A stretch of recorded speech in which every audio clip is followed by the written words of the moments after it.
रूसी राष्ट्रपति पुतिन भी तियानजिन पहुंच गए हैं। पुतिन का भी चीन की धरती पर जोरदार स्वागत किया गया। आपको बता दें कि ट्रंप के टैरिफ वॉर के बाद भारत, रूस और चीन के बड़े नेता पहली बार एक साथ किसी समिट में शामिल होने जा रहे हैं। इसीलिए एससीओ बैठक की इतनी चर्चा दुनिया भर में हो रही है। तो ट्रंप और अमेरिका खिलाफ क्या एक आर्थिक त्रिकोण बनने की ओर है, इसको लेकर बहुत सी चर्चाएं हैं, खासकर तब जब कल ये खबर भी आई और ये अभी आधिकारिक पुष्टि इसकी व्हाइट हाउस ने नहीं की है, लेकिन ये खबर आई कि डोनाल्ड ट्रंप क्वाड बैठक के लिए भारत नहीं आ रहे।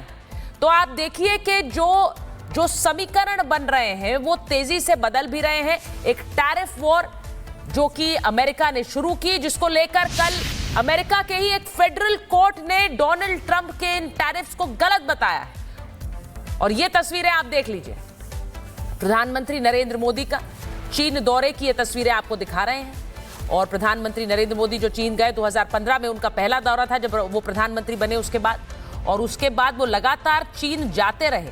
लेकिन 2018 के बाद 2018 में उनका आखिरी चीन दौरा था, जिसके बाद जिस तरह 2020 में बॉर्डर पर गलवान को लेकर तनाव हुआ, उसके बाद से प्रधानमंत्री नरेंद्र मोदी ने चीन का रुख नहीं किया। कजान में पिछले साल दोनों राष्ट्रीय अध्यक्षों की मुलाकात हुई थी और उसके बाद जैसा मैंने कहा कि डी एस्केलेशन मेजर्स का इस्तेमाल किया गया।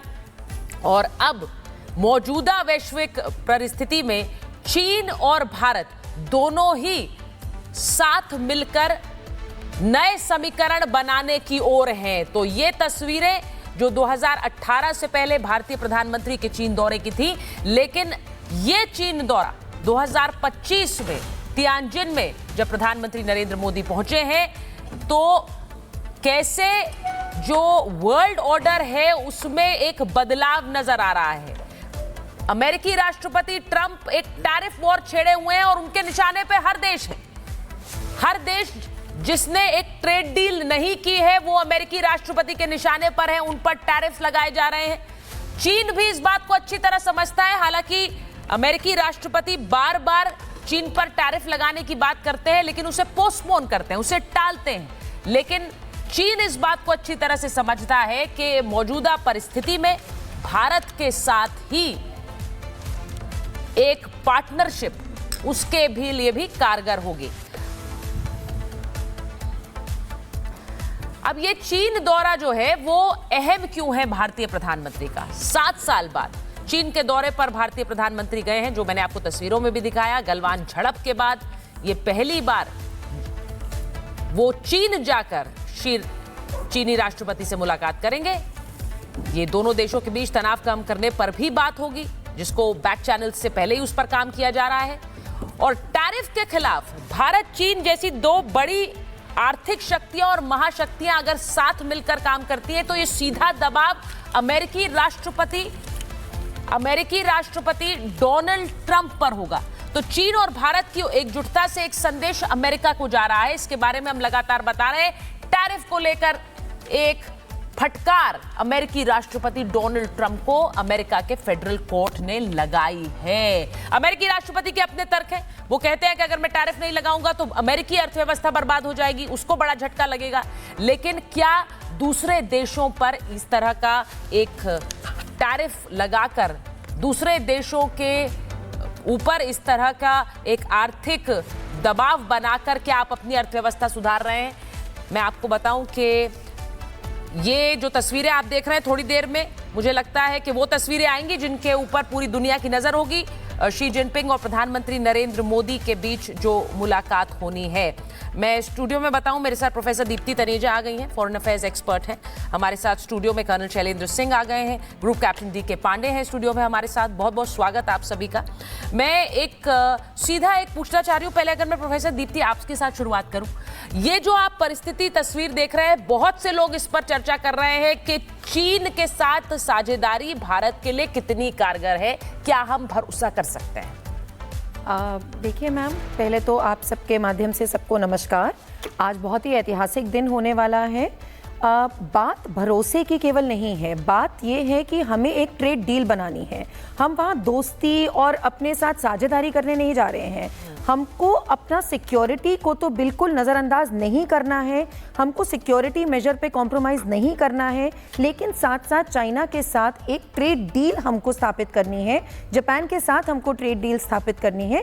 क्योंकि अगर हम हिस्टोरिकल ट्रेंड भी देखें तो ऐसा तो नहीं है कि दो देश अगर आपस में उनकी पहले नहीं बनती है तो वो परमानेंट नहीं बनती।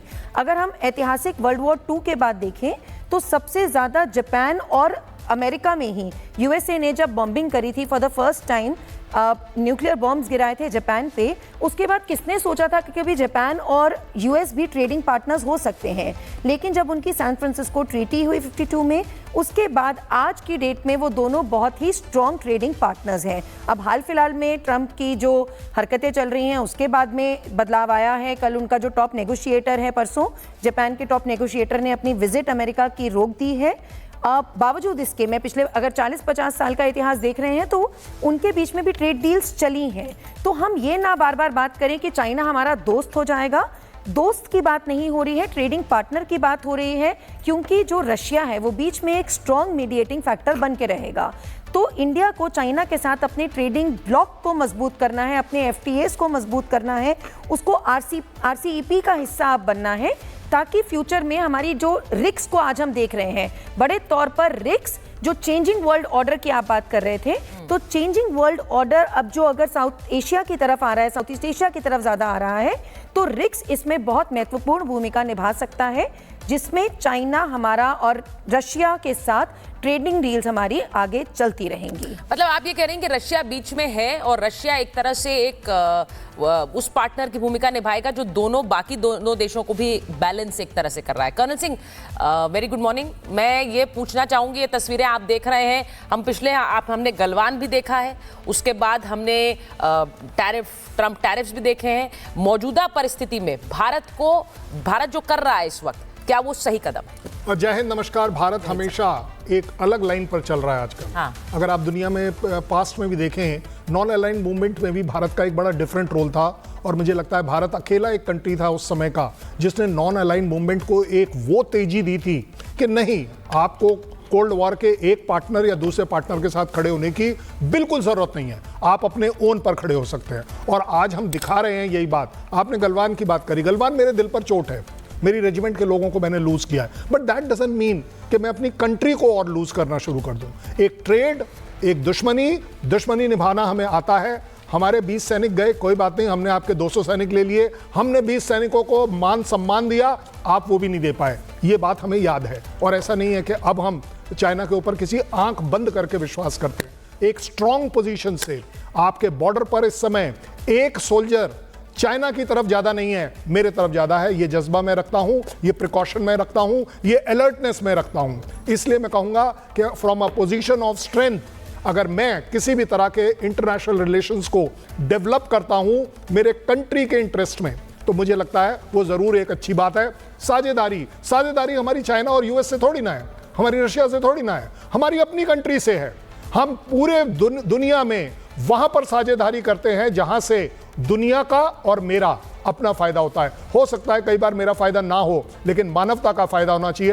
अदरवाइज आप बता दीजिए, बाढ़ आ रही थी और हमने पाकिस्तान को इन्फॉर्म कर दिया, हमें क्या मिलना था? मानवता बचानी थी। मानवता के पॉइंट ऑफ व्यू से हम बात करते हैं। मुझे लगता है साझेदारी पर भी राजनीति है सर, उन्हें राजनीति होने दीजिए, मैं मानता हूं। नहीं दो तो राजनीति, पानी दो छोड़ दो तो राजनीति। तो मैं कहता हूं इसी को बोलते हैं मानवता। हमने अपनी तरफ से करी, आज हम एक और नई पहल कर रहे हैं। 7 साल बाद हमारा प्राइम मिनिस्टर वहां जा रहा है। क्यों जा रहा है? इसलिए नहीं जा रहा है कि हम आपसे कुछ मांगने आए हैं, हम आपके साथ इक्वालिटी का रिलेशन रखना चाहते हैं। एससीओ के अगर हम मेंबर हैं, वहां जाना ना जाना मेरा हक है, मेरा डिसीजन है, और अगर मैंने ये डिसीजन लिया है तो यस आई वेलकम। मैं इसको इस तरह से देख रही हूँ कर्नल सिंह, अगर मैं पांडे जी को भी इस चर्चा में ले आऊं सर, ये जो एक पूरा गठजोड़ है, जो हम आरआईसी जिसकी बात मैम कर रही थी, रशिया, इंडिया, चाइना, लेकिन उसी के साथ साथ एक क्वाड भी है, और उस क्वाड की बैठक में आने से अब शायद मना कर रहे हैं डोनाल्ड ट्रंप। तो क्वाड विज़ावी या क्वाड वर्सेस आरआईसी कैसे देखेंगे आप? देखिए जय हिंद। और निश्चित रूप से बहुत ही महत्वपूर्ण आने वाले दिन हैं और आने वाले पल हैं, मैं कहूँ तो बेहतर होगा, क्योंकि नए वर्ल्ड ऑर्डर की लकीर अब जो है वो ड्रॉ होने वाली है। हम कहाँ जाएगा, पूरा विश्व कहाँ जाएगा, क्योंकि जहाँ पर 42% जनता जो है विश्व की इस एससीओ में निहित है, तो यहाँ के नेतृत्व क्या डिसाइड करते हैं आगे के लिए बहुत महत्वपूर्ण है। जहाँ तक बात है कि RIC जो कि एक तरह से धुंधला सा पड़ रहा था, तस्वीर जो है फीकी सी पड़ रही थी, अचानक उसमें रंग भर दिया। धन्यवाद ट्रम्प साहब आपका। ये RIC जो है मजबूत होता जा रहा है और आगे मजबूत होगा, क्योंकि ये विश्व की आवश्यकता है कि सभी देश अपने हितों पर ज़्यादा ध्यान देते हुए आगे कार्रवाई करें, न कि किसी के हाथों में जो है कठपुतली बने। बात रही भारत के हितों की, तो भारत ने हमेशा अपने हितों पर ध्यान केंद्रित रखा है और उसी के रास्ते में चलते हुए अब हम SCO समिट पहुंचे। देखिए पहले 7 साल के बाद गए हैं मोदी, लेकिन कोई कारण तो होंगे। क्यों, क्या कारण है? हम हमेशा चाहते हैं कि पूरे विश्व को एक परिवार के रूप में लेके चलें। और शायद जो भी कनेक्शन ने बोला कि हमने बाढ़ की खबर दी पाकिस्तान को, तो मानवता को सर्वोपरि रखते हुए रखा। अभी हम चाहते हैं कि विश्व में एक शांति हो। देखिए नए समीकरण फॉर्ज करने की जरूरत है, और ये सिर्फ हम नहीं महसूस कर रहे हैं, ये बाकी देश भी महसूस कर रहे हैं।